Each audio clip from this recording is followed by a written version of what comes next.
বন্ধুরা, আজকের সকালটা আমার ছেলে থেকে স্টার্ট হয়েছে আর আমিও সকাল সকাল স্নান করে তার সাথে একটু বসে গল্প করছিলাম।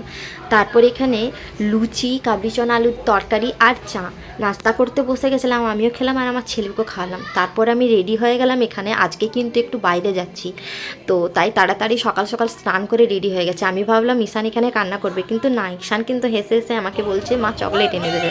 তারপর চলে এলাম আসানসোল বাস স্ট্যান্ড। এখানে কিন্তু অনেকক্ষণ ধরে একাই দাঁড়িয়েছিলাম। তারপরে চলে এলো কাকিমারা দেন্দুয়ার থেকে। আমি কিন্তু আমার মায়ের বাড়িতে ছিলাম, তাই তাড়াতাড়ি পৌঁছে গেছি। আজকে যাচ্ছি রানীগঞ্জ ব্লক।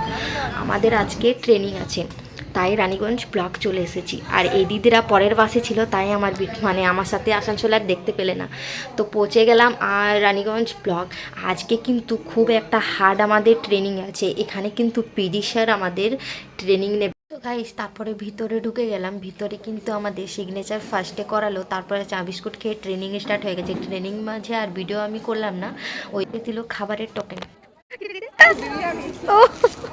তোমরা পেয়েছো?